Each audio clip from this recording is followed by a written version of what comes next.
कहाँ झुकता है सिर।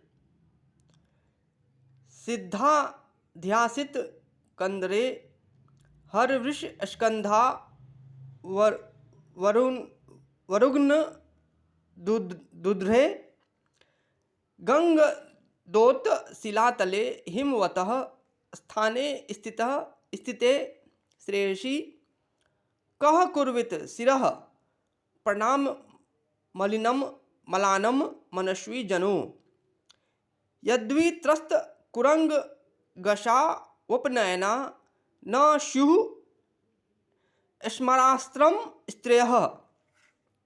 भावार्थ, सिद्ध तपस्वियों द्वारा सेवित गुफा में रहना चाहिए। शिवजी के सहचरों नंदी और भूतों आदि द्वारा जहाँ के वृक्ष तोड़ दिए जाते हैं और जहाँ की चट्टानें गंगाजल द्वारा धोई जाती हैं, ऐसे श्रेष्ठ हिमालय की श्रेणी पर रहने वाले स्वामी शंकर के आगे अपना मस्तक जो नहीं झुकाते, वही कामदेव का बाण चलाने वाली सुंदरियों को प्राप्त करने के लिए अभिमानी पुरुषों और दुष्ट धनिकों के आगे सिर झुकाते हैं। उनके लिए उत्तम तो पर्वत शिव हैं। व्याख्या, सुंदर स्त्रियों के कामवान से आहत होकर उन्हें सिद्ध तपस्वियों की गुफा में वास करना चाहिए। शिवजी के वाहन नंदी और भूतों द्वारा रौंदे जाने वाले वृक्षों और चट्टानों को गंगाजल से धोने वाले हिमालयवासी शंकर के आगे सिर झुकाना चाहिए, पर नहीं उनके सिर इन रूपसियों के कारण अभिमानी मूर्ख पुरुषों और दुष्ट धनिकों के आगे झुकते हैं। कहाँ झुकता है सर। सुंदरियों की कैसी माया है।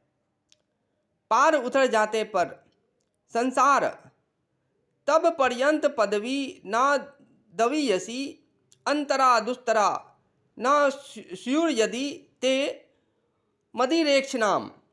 भावार्थ, संसार तुम्हारी आखिरी सीमा दूर नहीं है, वह समीप ही है।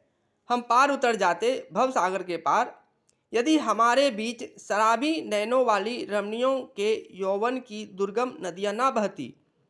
स्त्रियां सबसे बड़ी बाधा बन गई हैं।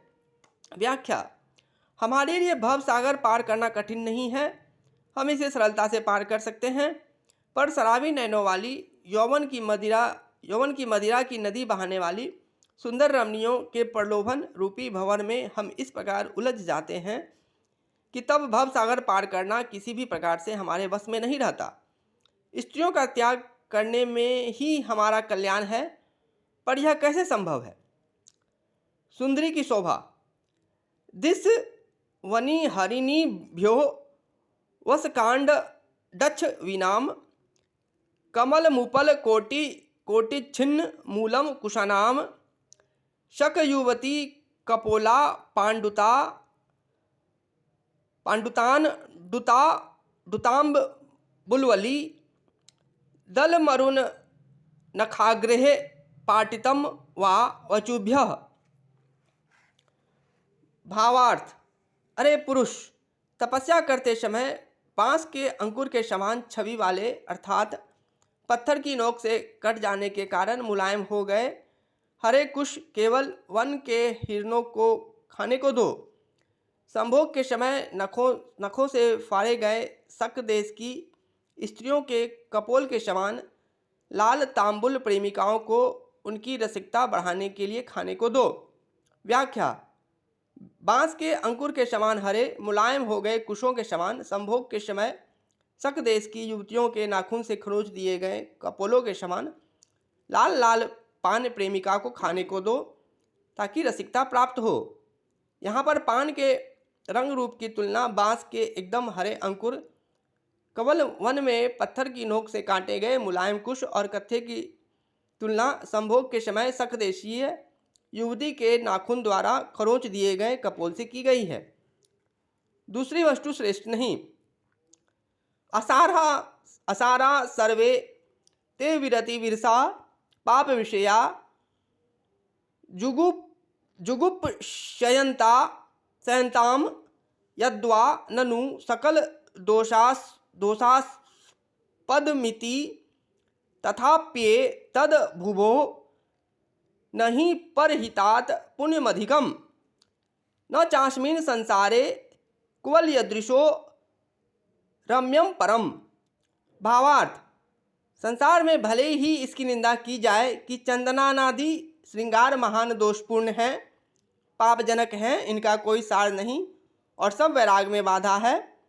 इस धरा पर परहित से बढ़कर दूसरा पुण्य नहीं है, पर सच तो यह है कि इस संसार में सुंदर स्त्रियों से बढ़कर दूसरी श्रेष्ठ वस्तु नहीं है।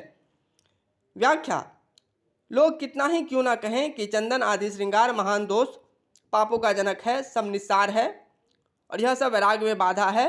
इस धरती पर परोपकार से बढ़कर दूसरा पुण्य नहीं है, पर सच तो यह है कि इस संसार में सुंदर रमणी से बढ़कर दूसरी श्रेष्ठ वस्तु नहीं है, अर्थात सुंदर रमणी ही इस संसार में सर्वश्रेष्ठ है।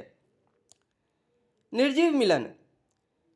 एतत् काम फलो लोके यद द्वयोरे कचित्ता अन्यचित कृते काये सवयोरिक संगमः।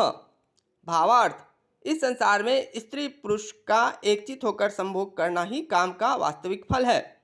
दोनों का चित्त भिन्न भिन्न विषयों में लगे रहने पर जो रति की जाती है वह दो शरीरों का निर्जीव मिलन है। व्याख्या, संभोग के समय स्त्री पुरुष का एकचित होकर क्रियारत रहना ही काम का वास्तविक सुख पाना है। यदि अलग अलग विषयों में चित्त लगा हो और संभोग किया जा रहा हो तो वह दो निर्जीव शरीरों का मिलन मात्र ही माना जाएगा।